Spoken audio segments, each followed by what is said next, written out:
দণ্ডমার্জনায় রাষ্ট্রপতির ক্ষমতা আর রাজধানীর বাইরে হাইকোর্ট বেঞ্চ বসানোর ব্যাপারে একমত রাজনৈতিক দলগুলো। ঐকমত্য কমিশনের বৈঠকের সিদ্ধান্ত। গণতন্ত্রে উত্তরণের পথ মসৃণ রাখতে সতর্ক বিএনপি, মির্জা ফখরুলের মন্তব্য। দেশের স্বার্থে রাজনৈতিক দলগুলোকে এক কাতারে আসার আহ্বান রিজভির। পুরনো বন্দোবস্ত ফিরিয়ে আনার চেষ্টা করলে পরিণতি হবে শেখ হাসিনার মতো। নাহিদ ইসলামের হুঁশিয়ারি, বললেন জুলাই অভ্যুত্থানকারীরা রাজপথেই আছে। গ্যাস না থাকায় দুর্ভোগে সাভারের আমিন বাজারে বাসিন্দারা। লাইনে সংস্কার করা হলেও সংযোগ দেওয়া সম্ভব হয়নি।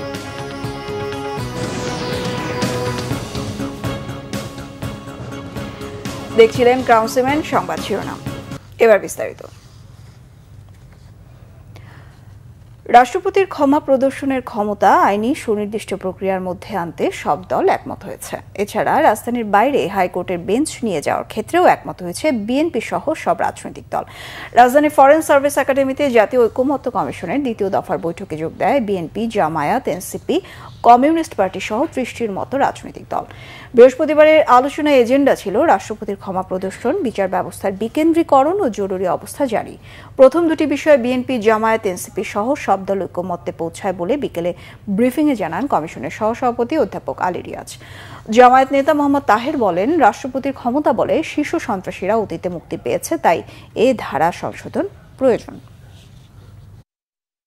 ন্যায় বিচার নিশ্চিত করার জন্য রাষ্ট্রপতির কাছে ক্ষমা প্রদর্শনের জন্য প্রেরণের পূর্বে ক্ষতিগ্রস্ত ব্যক্তি বা তার বৈধ উত্তরাধিকারের মতামত গ্রহণ নিশ্চিত করতে হবে।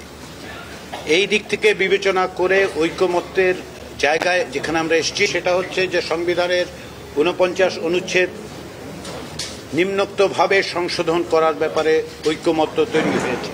জাতীয় নেতৃবৃন্দ যে আন্তরিকতার সঙ্গে এবং হৃদ্যতার সঙ্গে সহযোগিতার সঙ্গে কাজ করছেন, একত্রে কথা বলছেন, ঐকমত্যে আসার জন্য ছাড় দিচ্ছেন, সেজন্য আমি ঐকমত্য কমিশনের পক্ষ থেকে প্রত্যেককে ব্যক্তিগতভাবে কমিশনের পক্ষ থেকে কমিশন হিসেবে আন্তরিক ধন্যবাদ জানাই। এখানে আমরা একটা রেস্ট্রিকশন আনার চেষ্টা করেছি টু এনশিওর দি জাস্টিসকে নিশ্চিত করার জন্য, এবং ক্ষমার ফাঁকে যেন কোনো দুর্বৃত্ত বা কোনো দাগি খুনি আসামি এখান থেকে ছাড়া পেয়ে না যায়। আমরা নীতিগতভাবে একমত হয়েছি যে রাষ্ট্রপতির এই ক্ষমা প্রদর্শনের বিষয়টি আইন দ্বারা নিয়ন্ত্রিত হবে। বিএনপি মহাসচিব মির্জা ফখরুল ইসলাম আলমগীর বলেছেন, জাতীয় নির্বাচনের আগে একতরফাভাবে বিটিআরসি টেলিকম নেটওয়ার্ক ও লাইসেন্সিং পলিসি প্রণয়ন করা ঠিক হবে না। তড়িঘড়ি করে সিদ্ধান্তে উদ্বেগ জানান তিনি। বলেন, গণতন্ত্র উত্তরণের পথ মসৃণ রাখতে সতর্কতার সাথে রাজনৈতিক পরিস্থিতি মোকাবেলা করছে বিএনপি। আর জানাচ্ছেন সিকান্দার রেমান। বিএনপি চেয়ারপারসন বেগম খালেদা জিয়ার গুলশান কার্যালয়ে জরুরি সংবাদ সম্মেলন করেন দলের মহাসচিব মির্জা ফখরুল ইসলাম আলমগীর। মূলত বাংলাদেশ টেলিযোগাযোগ নিয়ন্ত্রণ কমিশন বিটিআরসির সাম্প্রতিক ড্রাফট টেলিকম নেটওয়ার্ক ও লাইসেন্সিং রিফর্ম পলিসি ২০২৫-এর উদ্যোগের বিষয়ে কথা বলেছেন বিএনপি মহাসচিব। এই পলিসিতে গুরুতর সমস্যা রয়েছে বলে মনে করে বিএনপি। এই ধরনের জাতীয় পর্যায়ের টেলিকম নীতি প্রণয়ন অবশ্যই সতর্কতা, স্বচ্ছতা ও অংশগ্রহণ নিশ্চিত করে নিতে হবে। সামনে জাতীয় নির্বাচন থাকায় তাড়াহুড়ো করে সিদ্ধান্ত নেওয়া উচিত হবে না। বিএনপি বিশ্বাস করে সবার জন্য উপকার বয়ে আনে এমন নীতি গ্রহণযোগ্য। আমাদের as a responsible political party আমরা আমাদের দায়িত্ববোধ থেকে আমরা এই জিনিসটা জনগণের সামনে আপনাদের মাধ্যমে তুলে ধরলাম। Now it is the responsibility of the government, interim government, যে তারা কিভাবে এটাকে নিচ্ছে। বিএনপি মহাসচিব বলেন, নির্বাচনের আগে অন্তর্বর্তী সরকারের বিতর্কিত কোনো সিদ্ধান্ত নেওয়া উচিত হবে না। যে আমরা অত্যন্ত সতর্কতার সঙ্গে আমরা বর্তমান যে রাজনৈতিক পরিস্থিতি, গণতন্ত্র উত্তরণের যে পথ, সেই পথকে মসৃণ রাখা, এবং আমরা যে লক্ষ্যে এতগুলো প্রাণ গেছে, সেই প্রাণের বিনিময়ে আমরা যেন সুস্থ সুন্দরভাবে যেতে পারি, সেই পথেই আমরা হাঁটছি। যে কারণে আমরা কোনো রকমের এমন কোনো আপনার বিষয় অবতারণা করতে চাই না যেটা বিরোধিতা বা একটা সংঘাতমূলক বক্তব্য আসতে পারে। এদিকে কলাবাগান থানা বিএনপির সদস্য সংগ্রহ ও নবায়ন কার্যক্রমের উদ্বোধন করে বিএনপি নেতারা জানান, অবাধ, সুষ্ঠু ও গ্রহণযোগ্য নির্বাচন চান তারা। নতুন কোনো পদ্ধতির কথা বলে নির্বাচন নিয়ে টালবাহানা করা ঠিক হবে না বলেও মন্তব্য করেন বিএনপি নেতারা। সিকান্দার রেমান, বাংলা ভিশন, ঢাকা। এদিকে বিএনপির সিনিয়র যুগ্ম মহাসচিব রুহুল কবির রিজভী বলেছেন, গণতান্ত্রিক শক্তির ঐক্যের দরকার। দেশের বৃহৎ স্বার্থে রাজনৈতিক দলগুলোকে এক কাতারে আসতে হবে। সকালে রংপুর জেলা বিএনপির দলীয় কার্যালয়ে ডক্টরস অ্যাসোসিয়েশন অব বাংলাদেশ ড্যাবের স্বেচ্ছায় রক্তদান কর্মসূচি উদ্বোধন শেষে তিনি এমন কথা বলেন। এ সময় জাতীয় সংসদ নির্বাচন নিয়ে রিজভী বলেন, সংখ্যানুপাতিক পদ্ধতি নয়, গণতান্ত্রিক পদ্ধতিতে সুষ্ঠু নির্বাচন হতে হবে। তবেই সাধারণ মানুষ তার অধিকার আদায় করতে পারবেন। তা না হলে এলাকায় কোনো মানুষ নেতা হতে পারবেন না। আনুপাতিক ভোটে দলকে ভোট দেবে, দল বেছে বেছে লোক ঘোষণা করবে, এতে স্বৈরশাসনের দিকে যাবে দেশ, আশঙ্কা বিএনপির এই নেতার। স্থানীয় পর্যায়ে আর কোনো নেতৃত্ব থাকবে না। স্থানীয় পর্যায়ে কেউ আর নিজেদেরকে গড়ে তুলে একটা ক্যারিয়ার তৈরি করবে, সেটি তো করতে পারবে না। আমরা চেয়েছি সেই ভোট চিরায়ত গণতন্ত্রের যে ভোট, যারা বৈধ ভোটার তারা ভোট দিয়ে, সর্বোচ্চ ভোট দিয়ে তার এলাকায় প্রতিনিধি নির্বাচন করবে। 24-এর গণ অভ্যুত্থান যারা করেছে তারা এখনো রাজপথে আছে। যদি কেউ মনে করে আবারও পুরনো বন্দোবস্ত ও দখলদারিত্ব রাজনীতি আবারও ফিরিয়ে আনবে, তাদের পরিণতিও স্বৈরাচার হাসিনার মতো হবে। হুঁশিয়ারি দিয়েছেন জাতীয় নাগরিক পার্টির আহ্বায়ক নাহিদ ইসলাম। নীলফামারী চৌরঙ্গি মোড়ে পথসভায় এই হুঁশিয়ারি দেন তিনি। বলেন, আওয়ামী দস্যুরা দেশের আনাচে কানাচে রয়েছে, এদের বিচারের আওতায় আনার দাবি তার। এতে সভাপতিত্ব করেন এনসিপির নীলফামারীর আহ্বায়ক আব্দুল মজিদ। এ সময় তার সফর সঙ্গী ছিলেন দলের উত্তরাঞ্চলীয় মুখ্য সংগঠক সার্জিস আলম, দক্ষিণাঞ্চলীয় মুখ্য সংগঠক হাসনাত আবদুল্লাহ সহ আরও অনেকে। গতকাল রংপুরে জুলাই অভ্যুত্থানের প্রথম শহীদ আবু সাইদের কবর জিয়ারতের মাধ্যমে কর্মসূচির সূচনা করে এনসিপি। পরে আবারও আগের সিস্টেমে, আবারও আগের পুরনো যে নিয়ম কানুন, পুরনো কালচার, সংস্কৃতি আমরা দেখছি, সেই সংস্কৃতিতে ফেরত যাওয়ার একটা চেষ্টা হচ্ছে। আমরা হুঁশিয়ারি দিতে চাই, 24-এর গণ অভ্যুত্থান যারা করেছে তারা কিন্তু এখনো জাগ্রত আছে, এখনো রাজপথে আছে। ফলে যদি কেউ মনে করে আবার পুরনো বন্দোবস্ত, পুরনো দখলদারিত্ব, পুরনো সন্ত্রাসের রাজনীতি আবার ফেরত আনবে, তাদের পরিণতিও কিন্তু স্বৈরাচার হাসিনার মতোই হবে। শেখ হাসিনা এবং তাদের দোসর যারা বাংলাদেশের প্রতিটি এলাকা এলাকায় এখনো লুকায় আছে, তাদেরকে বিচারের আওতায় অবশ্যই আনতে হবে। জুলাই আগস্টের গণ অভ্যুত্থান চলাকালে গত 5 আগস্ট রাজধানীর চাংখারপুলে গুলি করে আনাস সহ 6 জনকে হত্যার ঘটনায় মানবতা বিরোধী অপরাধের মামলার অভিযোগ গঠনের শুনানি শেষ হয়েছে। আদেশ আগামী 14 জুলাই। বিচারপতি মোহাম্মদ গোলাম মর্তুজা মজুমদারের নেতৃত্বাধীন আন্তর্জাতিক অপরাধ ট্রাইব্যুনাল 1-এ অভিযোগ গঠন থেকে আসামি পক্ষের করা অব্যাহতির আবেদনের উপর এই শুনানি হয়। এই মামলায় গ্রেফতার হয়ে কারাগারে থাকা 4 আসামি ইন্সপেক্টর আরশাদ এবং 3 কনস্টেবল মোহাম্মদ সুজন, ইমাজ হোসেন ইমন ও নাসিরুল ইসলামকে সকালে ট্রাইব্যুনালে হাজির করা হয়। গত 29 জুন প্রসিকিউশনের পক্ষে চিফ প্রসিকিউটর মোহাম্মদ তাজুল ইসলাম এই মামলার আসামিদের বিরুদ্ধে অভিযোগ গঠন চেয়ে শুনানি শেষ করেন। ওই দিন ডিএমপির সাবেক কমিশনার হাবিবুর রহমান সহ পলাতক 4 আসামির পক্ষে অভিযোগ থেকে অব্যাহতি চেয়ে আবেদন শুনানির জন্য সময় আবেদন করেন রাষ্ট্র নিযুক্ত আইনজীবী মোহাম্মদ কুতুবুদ্দিন। গত বছরের 5 আগস্ট রাজধানীর চাংখারপুর এলাকায় প্রাণঘাতী অস্ত্র ব্যবহার করে 10ম শ্রেণীর ছাত্র শাহরিয়ার খান আনাস, শেখ মাহাদি হাসান জুনায়েদ, মোহাম্মদ ইয়াকুব ও মোহাম্মদ রাকিব হাওলাদার, মোহাম্মদ ইসমামুল হক এবং মানিক মিয়াকে গুলি করে হত্যা করা হয়। 24 জুলাই আন্দোলনে সাভারে পুলিশের এপিসি কার থেকে ইয়ামিনের নিথর দেহ ফেলে দেওয়ার দৃশ্য কাঁদিয়েছে কোটি মানুষকে। একজন শিক্ষার্থীকে কাছ থেকে গুলি করে হত্যার এই দৃশ্য নির্মম, নিষ্ঠুর ও অমানবিক। বছর পেরিয়ে গেলেও ছেলে হারানোর এই শোক কিছুতেই ভুলতে পারছেন না বাবা মহিউদ্দিন। প্রতিদিন একমাত্র ছেলের কবরের পাশে গিয়ে মোনাজাত আর কান্নায় কাটছে তার জীবন। তবে জুলাই আন্দোলনের বছর পেরুলেও বিচারের ধীর গতিতে ক্ষোভ প্রকাশ করেন সন্তান হারানো এই পিতা। জাহাঙ্গীর আলমের তোলা ছবিতে আরো জানাচ্ছেন মহিবুল্লাহ মহিব।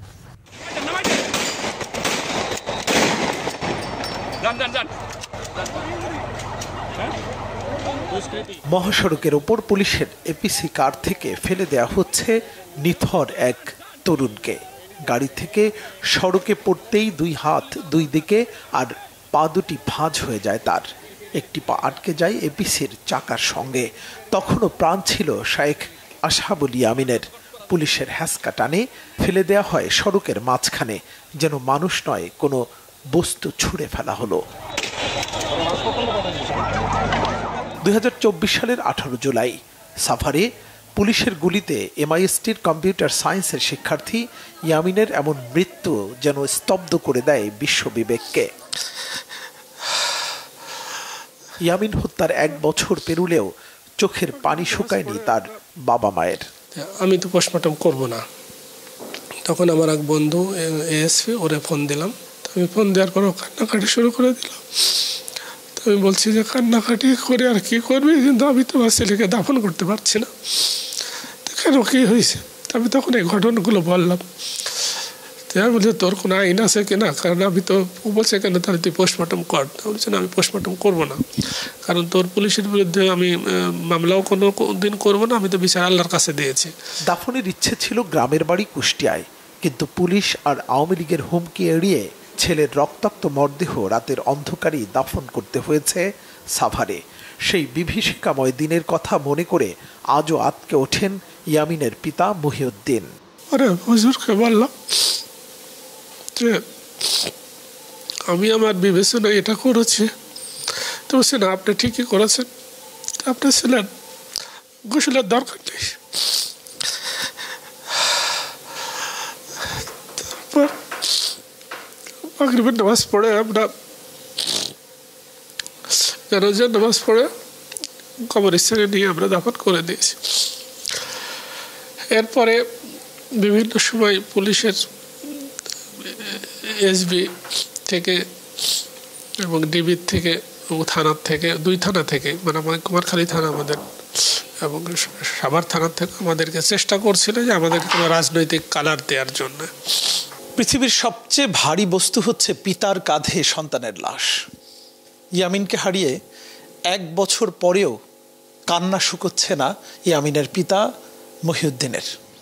এখনো সময় পেলেই ছুটে যান সন্তানের কবরের পাশে, যে বাংলাদেশের জন্য অকাতরে নিজের একমাত্র ছেলে ইয়ামিনকে বিসর্জন দিয়েছিলেন তার বাবা মা। সেই কাঙ্ক্ষিত বৈষম্যহীন দেশ গড়ার পথে কতটা হাঁটছে বাংলাদেশ? প্রশ্ন সন্তানহারা এই পিতার। মুহিবুল্লাহ মুহিব, বাংলা ভিশন, ঢাকা। দিন দিনই বাড়ছে ডেঙ্গু রোগীর সংখ্যা, তবুও নেই সচেতনতা। ব্যক্তি পর্যায়ে কিছুটা সচেতন হলেও দেখা মিলছে না সিটি কর্পোরেশনের ওষুধ ছিটানোর কার্যক্রম। এতে ক্ষুব্ধ বিভিন্ন এলাকার বাসিন্দারা। আর প্রধান উপদেষ্টার বিশেষ সহকারী সাইদুর রহমান বলেছেন, প্রাথমিকভাবে সামাল দেয়া গেলেও ডেঙ্গুর প্রাদুর্ভাব বাড়লে তা সামাল দেয়া কষ্টসাধ্য হবে। স্বাস্থ্য অধিদপ্তরে আয়োজিত এক অনুষ্ঠান শেষে তিনি এমন মন্তব্য করেন। আরও জানাচ্ছেন মামুন আব্দুল্লাহ। রাজধানীর ফার্মগেট এলাকার ইন্দিরা রোডের একটি গলির চিত্র এটি। চলছে বাড়ির নির্মাণ কাজ, যেখানে সেখানে ছড়ানো ছিটানো ময়লা আবর্জনা। একদিকে বৃষ্টির পানি, অন্যদিকে ময়লার স্তূপ। তার উপর সাম্প্রতিক সময়ে বাড়ছে ডেঙ্গুর প্রাদুর্ভাব। এলাকাবাসী বলছেন, এ অবস্থায় প্রতিনিয়ত আতঙ্কে থাকেন তারা। আমার বাসার সামনেই অনেকগুলো ময়লা ফেলা, বাড়িওয়ালাও দেখতেছে না, দারোয়ানও দেখতেছে না, এরকমই প্রত্যেকটা বাড়িওয়ালাই ম্যাক্সিমাম টাইম এরকম। আর যদি আপনি অ্যাপার্টমেন্টের দিকে যান সেক্ষেত্রে তারা একটু সচেতন। আমরা তো অনেক ভয় পাই, সন্ধ্যার পরে দরজার জানালা সব লাগাই দিই। আর অনেক মশা আছে, চারিপাশে পরিবেশও তেমন একটা ভালো না। এলাকাবাসীর অভিযোগ, শেষ কবে নাগাদ সিটি কর্পোরেশন মশা নিধন ওষুধ স্প্রে করেছে তা বলা দুষ্কর। ওরাই ভালো জানে কি বাজেট করে কি দেয়, আমাদের সয়াবিন তেল দেন, সরিষার তেল দেন, ওষুধ আমরা তাও বুঝি না। নিজেকে নিজে নিয়ে ওরা অনেক ব্যস্ত, আমাদের মতো সাধারণ মানুষকে নিয়ে আসলে ওনারা সিটি কর্পোরেশনের লোকেরা ওগুলা আমাদের নিয়ে ভাবে না। মশা যে দমন সেটা যেন হয় সরকারের পক্ষ থেকে, এবং যাতে মানুষ ডেঙ্গু রোগে আক্রান্ত হয়ে হসপিটালে ভর্তি না হতে হয় এবং এই সকল রোগ থেকে যাতে মানুষের জীবন রক্ষা পায়, সেটাই আমরা চাই, সেটাই আমাদের প্রত্যাশা। এদিকে ডেঙ্গু প্রতিরোধে চীনের দেয়া বিভিন্ন হাসপাতাল সামগ্রী বিতরণ অনুষ্ঠানে ডেঙ্গুর প্রাদুর্ভাব নিয়ে কথা বলেন প্রধান উপদেষ্টার বিশেষ সহকারী সাইদুর রহমান। বলেন, ডেঙ্গু রোগী সামাল দিতে কাজ করছে সরকার। প্রত্যেকে যার যার দায় পালন করলে শুধুমাত্র আজকে চিকিৎসা ব্যবস্থা নিয়ে আমাদেরকে উত্তর দিতে হবে না। কিন্তু ডেঙ্গু পরিস্থিতি এখন পর্যন্ত নিয়ন্ত্রণে আছে। আমাদের প্রস্তুতি যেই জায়গাগুলোতে আপনারা খেয়াল করবেন, যেই জায়গাগুলো আক্রান্ত হটস্পট হচ্ছে সেখানে স্বাস্থ্য অধিদপ্তরের পক্ষ থেকে অতি দ্রুত সব ধরনের সহায়তা আমাদের প্রস্তুতি আছে। কিন্তু এই বার্ডেন যদি বেড়ে যায়, যেটা আমরা অ্যান্টিসিপেট করছি, যদি সামনে বেড়ে যায় হয়তো একটু অনুষ্ঠানে চীনা দূতাবাসের চার্জ দ্য অ্যাফেয়ার্স লিউ ইউহন বলেন, বাংলাদেশের স্বাস্থ্য খাতের উন্নয়নে চীন সবসময় পাশে থাকবে। মামুন আব্দুল্লাহ, বাংলা ভিশন, ঢাকা। গ্যাস না থাকায় দুর্ভোগে পড়েছেন সাভারের আমিন বাজারের বাসিন্দারা। রান্না বান্না প্রায় বন্ধ, খেয়ে না খেয়ে কোনো রকমে দিন পার করছেন প্রায় লক্ষাধিক মানুষ। সমস্যা সমাধানে তিতাস অফিস থেকে মেরামতের কাজ চালালেও এখনো পর্যন্ত গ্যাস সংযোগ দেওয়া সম্ভব হয়নি। সাভার প্রতিনিধি নজমুল হুদা শাহিনের পাঠানো তথ্যছবিতে ডেস্ক রিপোর্ট। সপ্তাহখানেকের বেশি সময় ধরে গ্যাস সংযোগ বিচ্ছিন্ন সাভারের আমিনবাজারের 22টি গ্রামে। রান্না করতে না পারায় চরম দুর্ভোগে দিন পার করছেন গ্রামগুলোর বাসিন্দারা। স্থানীয়দের অভিযোগ, এ সংকটের সুযোগ নিয়ে ব্যবসা করছেন হোটেল ব্যবসায়ী ও সিলিন্ডার ব্যবসায়ীরা। পণ্যের দাম বাড়িয়ে দিয়েছেন তারা, এতে বিপাকে পড়েছেন সবাই। অনেকেই উপায় না পেয়ে ইট বা লাকড়ি দিয়ে অস্থায়ী চুলায় রান্না সারছেন। লাকড়ি নাই, ওই যে সিলিন্ডার গ্যাস নাই, ভাত রান্না করা পারছে না। এলাকার মানুষ গ্যাস সংযোগটা দ্রুত পায়, তার ব্যবস্থা নেওয়ার জন্য আমি যারা দায়িত্বে আছে এই কাজের জন্য তাদেরকে আমি অনুরোধ করছি। এই গ্যাসের কারণে মানুষ রান্না বাড়া করতে পারছে না। হোটেলে খাচ্ছে, হোটেলে 10 টাকা বেশি নিচ্ছে। যারা ঘর ভাড়া দিচ্ছে ওরা রাতের বেলা 3 তলায় 2 তলায় আপনার ওই 5 তলায়, এরা তো ওই বিল্ডিং এ রান্না বাড়া করা পারে না। এরা হোটেল থেকে ওই বাচ্চারা 2টা রুটি, ওই 2টা পরোটা আইনে কিনে খাওয়ায়। লাড়কি কিনে আনার লাগে, লাড়কি দিয়ে রান্না লাগে, ধোয়া পাল্লা কষ্ট হয়ে যায়। 5-6 দিন ধরে আর কি গ্যাস নাই, খুব কষ্টে আছে। 1 সপ্তাহ ধরে কষ্ট করতেছি খাওয়ার। তারপরে যে বৃষ্টি আসতেছে, বৃষ্টির ভিতরে আনতে সমস্যা হইতেছে, লাড়কি পাওয়া যায় না। সমস্যা সমাধানে কাজ চলছে, দ্রুত সুরাহার আশ্বাস দিয়েছে তিতাস কর্তৃপক্ষ। আমরা আপ্রাণ চেষ্টা করতেছি, এখানে অনেক গভীরতার কারণে আমরা লাইনটা শনাক্ত করতে পারছি না। আমরা একবার মেশিন নিয়ে আসছিলাম যেখানে লিকেজ হয়েছে ওই জায়গাটায়, তাই সেখানে আমরা অনেক 12 ফিট পর্যন্ত খুঁজছি, কিন্তু আমরা কাজ করতে পারি নাই বিদায় এখন নতুন করে 350 ফিট পাইপ বসে আমরা এখানে টাইম করে দেব, যার জন্য আমাদের একটু সময় লাগতেছে। আশ্বাস নয়, সংকটের দ্রুত সমাধান চান স্থানীয়রা। Bangla vision news desk. Semi contract billion ডলারের শিল্প হতে পারে বলে জানিয়েছেন বিডার নির্বাহী চেয়ারম্যান ডক্টর আশিক চৌধুরী। তবে সেজন্য দরকার প্রশিক্ষিত কর্মী ও সরকারের বিনিয়োগ বান্ধব নীতি প্রণয়ন। ফরেন সার্ভিস একাডেমিতে সংবাদ সম্মেলনে তিনি বলেন, সেমি কন্ট্রাক্ট শিল্প বিশ্বব্যাপী $600 বিলিয়ন বাণিজ্য, তবে এই খাত থেকে মাত্র $6 মিলিয়ন পায় বাংলাদেশ। তিনি বলেন, দেশের মেধাবী তরুণরা বিদেশে গিয়ে এই শিল্পে কাজ করেন। সরকার উদ্যোগ নিলে দেশে এমন সম্ভাবনাময় শিল্প প্রতিষ্ঠা করা সম্ভব। দেশে চিপ ডিজাইন ও প্যাকেজিং করার সুযোগ আছে, সেজন্য স্বল্প ও দীর্ঘমেয়াদী পরিকল্পনা নিতে হবে। কয়েক স্তরে প্রশিক্ষণের ব্যবস্থার পাশাপাশি বিনিয়োগ বান্ধব পরিবেশ তৈরি করতে সরকারকে উদ্যোগ নেওয়ার আহ্বান তার। বলেন, সক্ষমতা বাড়লে $কয়েকশো মিলিয়ন বিনিয়োগ আসবে। এই শিল্পে সহায়তা করতে গঠিত জাতীয় সেমি কন্ট্রাক্ট টাস্ক ফোর্স প্রধান উপদেষ্টার কাছে 23টি সুপারিশ হস্তান্তর করেছে বলেও জানান বিডার নির্বাহী।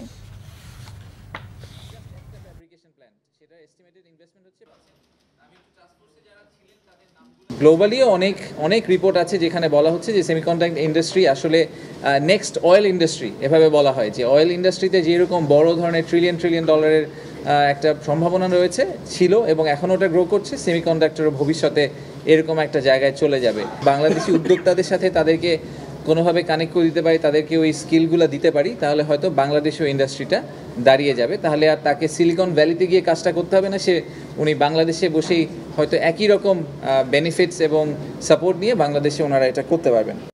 নারী শিশু সমাজ কল্যাণ বিষয়ক উপদেষ্টা শারমিন এস মুর্শিদ বলেছেন, দেশে নারী ও শিশু নির্যাতনের বিষয়টি দীর্ঘদিন ধরেই মহামারীর মতো চলছে। এর কারণ রাজনীতি, মাদক, মোবাইল ও পর্নোগ্রাফি। সচিবালয় ব্রিফিংয়ে তিনি এসব কথা বলেন। উপদেষ্টা বলেন, কিছু ধর্মীয় শিক্ষা প্রতিষ্ঠান চোখের আড়ালে থাকে, সেখানে শিশুরা নানাভাবে যৌন নির্যাতনের শিকার হন, ফলে শিশুর বিকাশ বাধাগ্রস্ত হয় বলেও মন্তব্য তার। উপদেষ্টা জানান, এসব বন্ধ করতে নতুন আইন করার চিন্তা রয়েছে সরকারের। উপদেষ্টা আরও জানান, 2,81,445টি নারী ও শিশু নির্যাতনের অভিযোগ জমা হয়েছে, কিন্তু মন্ত্রণালয়ের এত অভিযোগ সমাধানের সক্ষমতা নেই। তবে জনগুরুত্বপূর্ণ অভিযোগের দ্রুত সমাধানের চেষ্টা চলছে। মুরাদনগরে ধর্ষণের ঘটনায় ইউএনওকে প্রধান করে কুইক রেসপন্স টিম কাজ শুরু করেছে বলেও জানান সমাজ কল্যাণ, নারী ও শিশু বিষয়ক এই উপদেষ্টা। পর্যায়ে আমি এই জিনিসটা নিয়ে কাজ করছি 40 বছর ধরে। সরকার এসেছে, সরকার গেছে, কেউ কিন্তু এটাকে সামাল দিতে পারেনি।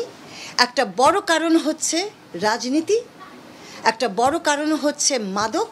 আমরা কোর্টের কাছে শরণাপন্ন হচ্ছি। এই ধরনের জিনিস মানে সঙ্গে সঙ্গে ডিলিট করতে হবে সাইবার স্পেস থেকে, এবং যারা করছে তাদেরকে শাস্তি দেওয়া হবে। এবং তোমাদেরকে আমি বলে দিই, মুরাদনগরে আমি কাল গিয়েছি, পুলিশ তৎপর হয়েছে। 5 জনকে ইনক্লুডিং যে মানুষটি দাঁড়িয়ে দাঁড়িয়ে এটা ভিডিও করেছে তাদেরকে অ্যারেস্ট করা হয়েছে, এবং আমার মতে তাদের সর্বোচ্চ শাস্তি হওয়া উচিত। কারণ যে ওই ছবি তোলে সে নিজে ধর্ষণও করে। এটা একটা বিকৃত মানসিকতার পরিচয়। বান্দরবানের রুমা উপজেলার দুর্গম পাহাড়ে সেনাবাহিনীর অভিযানে কুকিচিন ন্যাশনাল আর্মি কেএনএর কমান্ডার সহ 2 সদস্য নিহত হয়েছেন। এ সময় 3টি এসএমজি, একটি রাইফেল সহ অস্ত্র, গোলা বারুদ ও সামরিক সরঞ্জাম উদ্ধার করা হয়। আন্তঃবাহিনী জনসংযোগ অধিদপ্তর আইএসপিআর জানায়, রুমা উপজেলার দুর্গম পাহাড়ে বিচ্ছিন্নতাবাদী সংগঠন কুকিচিন ন্যাশনাল আর্মি কেএনএর আস্তানায় ভোরে অভিযান চালালে সেনাবাহিনীকে লক্ষ্য করে গুলি চালায় কেএনএর সদস্যরা। এ সময় সেনাবাহিনী পাল্টা গুলি চালালে পালিয়ে যায় সন্ত্রাসীরা। গোলাগুলির ঘটনায় কেএনএর কমান্ডার সহ 2 জন নিহত হয়। এ সময় আহত অবস্থায় কেএনএফ এর 3 সদস্যকে আটক করা হয়। উদ্ধার করা হয়েছে 3টি সাবমেশিন গান, একটি রাইফেল, বিপুল গোলা বারুদ ও সামরিক সরঞ্জাম উদ্ধার করা হয়। আইএসপিআর সূত্রে জানা গেছে, পাহাড়ে সন্ত্রাস নির্মূল না হওয়া পর্যন্ত সেনা অভিযান অব্যাহত থাকবে।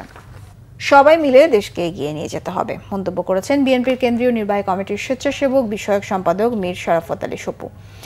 দুপুরে মুন্সিগঞ্জের সিরাজদিখান উপজেলায় মধুপুর মাদ্রাসায় বিএনপি ভারপ্রাপ্ত চেয়ারম্যান তারেক রহমানের সহধর্মিণী ডাক্তার জুবাইদা রহমানের জন্মদিন উপলক্ষে বৃক্ষরোপণ কর্মসূচিতে তিনি একথা বলেন। সপু বলেন, কেন্দ্রীয় হাইকমান্ডের একটাই লক্ষ্য, পরবর্তী প্রজন্ম যেন একটি সুন্দর, সুশৃঙ্খল ও ন্যায়ের বাংলাদেশ পায়। উপস্থিত ছিলেন হেফাজতে ইসলামের সিনিয়র নায়েবে আমির আল্লামা আব্দুল হামিদ পীর সাহেব, মধুপুর সহ অন্যান্যরা। দেশের বিভিন্ন জায়গার আরো কিছু খবর নিয়ে রয়েছে একটি ডেস্ক রিপোর্ট। বিএনপির যুগ্ম মহাসচিব হাবিব উন নবী খান সোহেল বলেছেন, পতিত শেখ হাসিনা ক্ষমতায় টিকে থাকতে সারা দেশে জল্লাদদের মঞ্চ বানিয়েছিল। দুপুরে মুন্সিগঞ্জে অভ্যুত্থান, শোক ও বিজয় বর্ষপূর্তি উপলক্ষে স্বেচ্ছায় রক্তদান কর্মসূচিতে প্রধান অতিথির বক্তব্যে তিনি এসব কথা বলেন। ময়মনসিংহে স্বেচ্ছায় রক্তদান কর্মসূচির আয়োজন করে ডক্টরস অ্যাসোসিয়েশন অব বাংলাদেশ। দুপুরে নগরীর দলীয় কার্যালয়ে এতে প্রধান অতিথি হিসেবে বক্তব্য দেন বিএনপির যুগ্ম মহাসচিব সৈয়দ ইমরান সালে প্রিন্স। একই কর্মসূচি পালন হয়েছে নরসিংদীতে। শহরের সাটিরপাড়া রজনীগন্ধা চত্বরে এই কর্মসূচির আয়োজন করে ড্যাব। এতে প্রধান অতিথি ছিলেন বিএনপির যুগ্ম মহাসচিব খায়রুল কবির খোকন। স্বেচ্ছায় রক্তদান কর্মসূচি পালন হয়েছে বগুড়ায়। শহরের সাতমাথায় মুক্ত মঞ্চে উপস্থিত ছিলেন বিএনপির চেয়ারপারসনের উপদেষ্টা হেলালুজ্জামান তালুকদার লালু। বিএনপির কেন্দ্রীয় কমিটির প্রচার সম্পাদক সুলতান সালাউদ্দিন টুকু বলেছেন, দেশের প্রকৃত মালিক জনগণ। অতীতে যখনই জনগণের বিপক্ষে কেউ দেশ পরিচালনা করতে চেয়েছে, তখনই জনগণ তাদের বিরুদ্ধে অবস্থান নিয়েছে। দুপুরে টাঙ্গাইলে ড্যাবের স্বেচ্ছায় রক্তদান কর্মসূচির উদ্বোধনী অনুষ্ঠানে তিনি এসব কথা বলেন। পিআর পদ্ধতি নির্বাচন আরেকটা ষড়যন্ত্রের ধাপ বলে মন্তব্য করেছেন কেন্দ্রীয় বিএনপির সাংগঠনিক সম্পাদক শরীফুল আলম। দুপুরে কিশোরগঞ্জে ডক্টরস অ্যাসোসিয়েশন অব বাংলাদেশ ড্যাবের রক্তদান কর্মসূচিতে তিনি এই মন্তব্য করেন। রাজশাহীতে বিএনপির কমিটি বাতিল সহ নানা দাবিতে মানববন্ধন করেছে মহানগর বিএনপির এক অংশ। সকালে নগরীর সাহেববাজার 0 পয়েন্টে এতে বক্তব্য রাখেন বোয়ালিয়া থানা বিএনপির সাবেক সভাপতি সাইদুর রহমান পিন্টু সহ অন্যরা। মহিলা দলের উঠান বৈঠক হয়েছে খাগড়াছড়ির দিঘিনালায়। কবাখালী ইউনিয়নের মুসলিম পাড়ায় এতে প্রধান অতিথি ছিলেন জেলা মহিলা দলের সভানেত্রী কোহেলি দেওয়ান। বৈঠকে জেলা বিএনপির সভাপতি ওয়াদুদ ভূঁইয়াকে নির্বাচিত করার দৃঢ় প্রত্যয় ব্যক্ত করেন নেতাকর্মীরা। করোনা রোগী শনাক্ত না হলেও মোকাবেলার প্রস্তুতি নিয়েছে 250 শয্যা বিশিষ্ট নাটোর আধুনিক সদর হাসপাতাল। তবে প্রয়োজনীয় যন্ত্রপাতি না থাকলেও করোনা রোগীদের জন্য আলাদা নার্স ও সুপারভাইজার নিয়োগ করেছে হাসপাতালটি। ব্রাহ্মণবাড়িয়ায় 70 কেজি গাঁজা সহ 2 মাদক কারবারিকে আটক করেছে পুলিশ। সকালে সলিমগঞ্জ নৌ পুলিশ ফাঁড়ির ইনচার্জের নেতৃত্বে এই অভিযান চালানো হয়। Bangla vision news desk. সংবাদ শেষ করব ক্রাউন সিমেন্ট শিরোনামগুলো আর একবার জানিয়ে।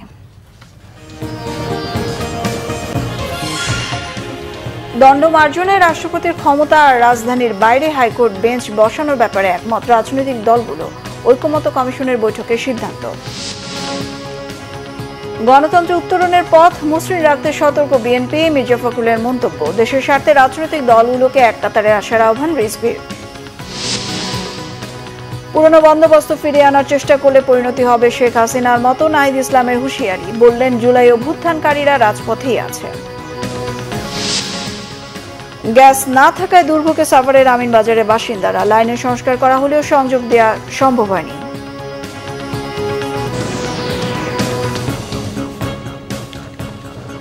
এই ছিল এখনকার মতো। পরের সংবাদ সন্ধ্যা 7:30টায় দেখার আমন্ত্রণ রইল। এছাড়া বাংলা ভিশন সংবাদ ও সংবাদ সংশ্লিষ্ট অনুষ্ঠান দেখতে ভিজিট করুন www.bbnews24.com ও facebook.com/banglavisionnews। সাবস্ক্রাইব করুন youtube.com/banglavisionnews। সঙ্গে থাকায় ধন্যবাদ সবাইকে।